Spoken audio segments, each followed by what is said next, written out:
ആപ്കി അദാലത്തിൽ producer director Mahesh ഭട്ടിനെതിരായ കുറ്റാരോപണം ഇദ്ദേഹം secularism എന്ന പേരിൽ തനിക്ക് വേണ്ടി ഒരു കട നടത്തുന്നു എന്നുള്ളതാണ്. ഭട്ട് സാർ, നാട്ടിൽ താങ്കളെ മുസ്ലിങ്ങളുടെ രക്ഷകനായും അവരുടെ മസീഖാനായും ഒരു രക്ഷകന്റെ റോൾ ചെയ്യാൻ താങ്കൾ ആഗ്രഹിക്കുന്നുണ്ടോ?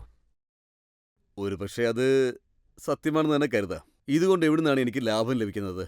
ഏത് സിംഹാസനത്തിലിരുന്നാണ് ഞാൻ ഭരണം നടത്തേണ്ടത്? അതാണ് ഞങ്ങളും താങ്കളോട് ചോദിക്കാൻ ആഗ്രഹിക്കുന്നത്. താങ്കൾ ഏത് സിംഹാസനം പിടിക്കാനാണ്? നോക്കൂ, ഓരോ മനുഷ്യനും ജോലി ചെയ്യുന്നതിന് പിന്നിൽ ഓരോരോ കാരണങ്ങളുണ്ട്. അതാദ്യം മനസ്സിലാക്കണം. എനിക്ക് സെക്യുലറിസത്തെ പറ്റി പറയേണ്ട ആവശ്യമുണ്ട്. കാരണം എൻ്റെ ജീവിതം അതുമായി ബന്ധപ്പെട്ടിട്ടുള്ളതാണ്. ഞാൻ ജനിച്ചു വളർന്ന വീട് ഫണ്ടമെന്റലിസത്തിന് പ്രാധാന്യം കൊടുത്തിട്ടുള്ളത് തന്നെയാണ്. അക്കാര്യത്തിൽ എൻ്റെ അമ്മയും ഒരുപാട് അനുഭവിച്ചതാണ്.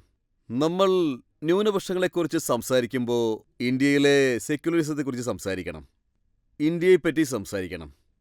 ഈ വേദന, അതുപോലെ അങ്ങനെയുള്ള കാര്യങ്ങളൊക്കെ ഈ പുസ്തകം വായിച്ചാൽ നമുക്ക് ലഭിക്കുന്നതല്ല.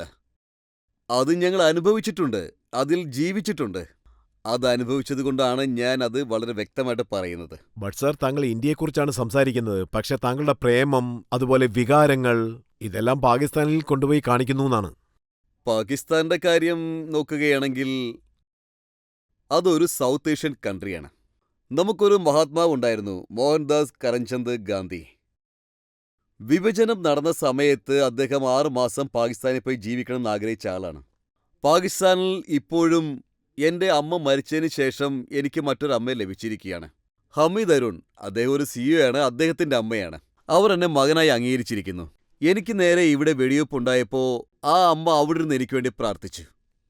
ഞാൻ ഒരിക്കലും ട്രൈബലിസത്തെ സപ്പോർട്ട് ചെയ്യുന്നില്ല. അതിൽ അവർ പറയുന്നത്, നിങ്ങൾ പാകിസ്ഥാനിൽ പോയി അവരെ ചീത്ത വിളിച്ചില്ലെങ്കിൽ, നിങ്ങൾ പാകിസ്ഥാൻ നശിക്കണമെന്ന് ആഗ്രഹിക്കുന്നില്ല എങ്കിൽ നിങ്ങളെ ഒരു ഇന്ത്യനായിട്ട് ഞങ്ങൾ അംഗീകരിക്കില്ല എന്നാണ്. അതായത് ബട്ട് സാർ, ഒരു ഇന്ത്യൻ ആർട്ടിസ്റ്റിന് പാകിസ്ഥാനിൽ പോയി പെർഫോം ചെയ്യാനുള്ള സ്വാതന്ത്ര്യമില്ല. അവിടെ ഒരു കോൺസെപ്റ്റ് നടത്താൻ പറ്റില്ല, ഒരു ഷോ നടത്താൻ പറ്റില്ല. അതായത് നിങ്ങൾ പറഞ്ഞു വരുന്നത് അവരും നമ്മളെ നടത്തുന്ന വഴി തെറ്റാണെങ്കിൽ നമ്മളും ആ വഴി നടക്കണമെന്ന് തന്നെയാണോ? പിന്നെ നമുക്ക് എന്തുയർച്ചാലുണ്ടാവുക?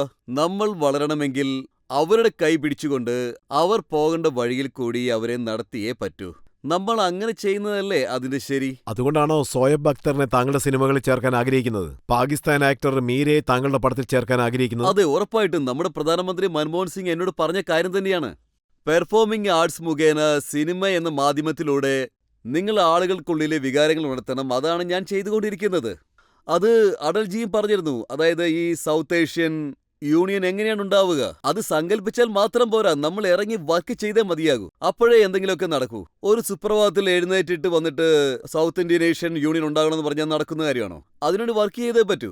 അതിനുവേണ്ടിയാണ് നമ്മൾ ശ്രമിക്കുന്നത്. എന്നാലും ബന്ധങ്ങൾ വളരും. താങ്കൾ അതിനാണോ ശ്രമിക്കുന്നത്, അതോ പടത്തിന്റെ മാർക്കറ്റിംഗിന് വേണ്ടിയാണോ ഇതെല്ലാം ചെയ്യുന്നത്? ഇല്ല, പാകിസ്ഥാനിൽ മാർക്കറ്റ് ഒന്നും ഇല്ല. പാകിസ്ഥാനിൽ മാർക്കറ്റ് ഉണ്ടെങ്കിൽ അതൊക്കെ വലിയ സ്റ്റാറിന് മാത്രമേ ഉള്ളൂ. അവിടെയും ഇവിടുത്തെ പോലെ തന്നെയാണ്. വലിയ സ്റ്റാറുകൾ അഭിനയിച്ച പടത്തിന് മാത്രമേ മാർക്കറ്റ് ഉണ്ടാവുള്ളൂ. പാകിസ്ഥാനും ഡൽഹിയും തമ്മിൽ വളരെയധികം ദൂരമുണ്ട്. അത് പതിയെ വളരെ നിയന്ത്രണങ്ങൾ കൊണ്ട് മാത്രമേ ആ കഥകൾ തുറക്കുകയുള്ളൂ. പക്ഷേ ഒരു കാര്യം സത്യമാണ്, എനിക്ക് പാകിസ്ഥാനിൽ കിട്ടുന്ന ടാലൻസ്, അതായത് ഇപ്പോൾ ഉള്ള ഈ അവൈലബിൾ ഡേറ്റിൽ, അതായത് ഇവിടെയുള്ള ഫിലിം ഇൻഡസ്ട്രി നല്ല ലാഭത്തിലാണ് പോകുന്നത്. അവിടുന്ന് മ്യൂസിക് എടുക്കുന്നു. ഇപ്പം മർഡർ പടം തന്നെ നോക്കൂ, സെഹറിൻ്റെ കാര്യം നോക്കൂ, അതുപോലെ തന്നെ ഗാങ്സ്റ്ററിന്റെ കാര്യം നോക്കൂ. ആ എല്ലാ ടാലൻസും പാകിസ്ഥാനിൽ നിന്നാണ് കൊണ്ടുവന്നത്. ആ പാട്ടുകൾ ഉണ്ടാക്കിയിരിക്കുന്നത്, ആ പാട്ടുകളൊക്കെ പുതുതായിട്ട് ഇൻവൈറ്റ് ചെയ്ത് ആളുകളിലേക്ക് എത്തിച്ചിരിക്കുന്നു. നമ്മുടെ ഇൻഡസ്ട്രി അങ്ങനെ നല്ലൊരു വളർച്ചയുടെ പാതയിലാണ്. താങ്കൾ പാകിസ്ഥാൻ ആർട്ടിസ്റ്റിനെ ഇവിടേക്ക് കൂട്ടിക്കൊണ്ടുവന്ന് സഹായങ്ങൾ ചെയ്ത് അവരെ സ്റ്റാർ ആക്കുന്നതെല്ലാം താങ്കളുടെ സെക്യുലറിസത്തിനെ കുറച്ചുകൂടെ സ്ട്രോങ് ആക്കാൻ വേണ്ടിയാണോ ഇതെല്ലാം ചെയ്യുന്നത്? അല്ല, അതിൽ ബിസിനസ്സും ഉണ്ട്. പിന്നെ സെക്യുലറിസം എന്നത് എന്നു മുതലാണ് ഈ മോശമായത്? എനിക്ക് ഇപ്പോഴൊരു കാര്യം മനസ്സിലാവുന്നില്ല. ഗാന്ധിജിയുടെ ആശയങ്ങളെ കൊല്ലുന്നതാണോ ദേശഭക്തി? എന്നു മുതലാണ് അത് മാറിയത്? ശത്രുക്കൾ ഇതിനെ സൂഡോ സെക്യുലറിസം എന്നാണ് പറയുന്നത്. ഒരു കവിതയുണ്ട്, ആ കവിത ഞാനിവിടെ പാടാം. അപ്പോൾ ഈ സാഹചര്യമൊക്കെ ഒന്ന് മാറും. कि क्यों अपनी तरह जीने का अंदाज छोड़ दें, क्या है हमारे पास इस अंदाज के सिवा? നമുക്ക് ആകെയുള്ള സ്വത്ത് ഇതാണ്. എൻ്റെ ശൈലി ഞാൻ വിട്ടുകൊടുക്കുകയില്ല.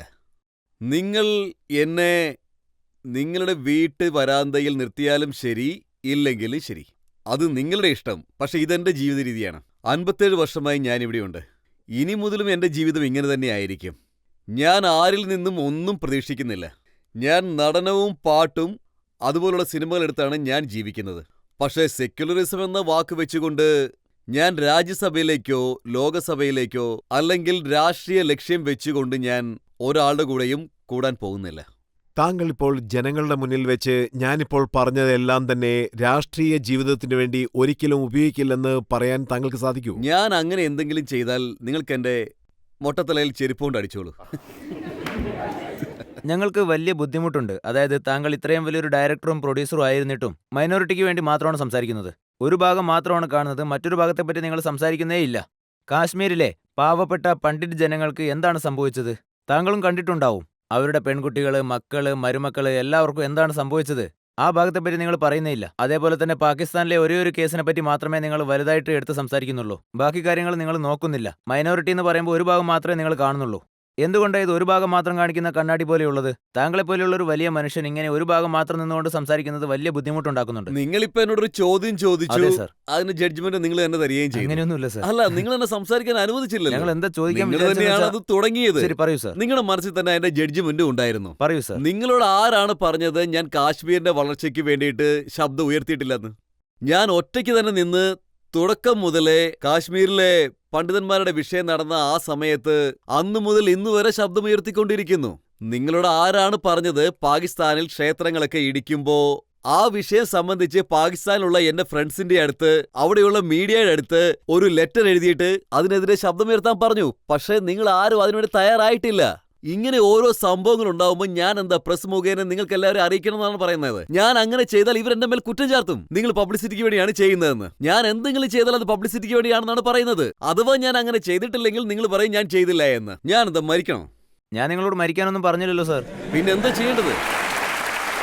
എന്തെങ്കിലും ചെയ്താൽ ഉടനെ പറയും അത് പബ്ലിസിറ്റിക്ക് വേണ്ടിയിട്ടാണെന്ന്. ഞാനൊന്നും മിണ്ടാതിരുന്നാൽ നിങ്ങൾ പറയും ഞാനൊന്നും ചെയ്യുന്നില്ലെന്ന്. പിന്നെ ഞാൻ എന്താണ് ചെയ്യേണ്ടത്?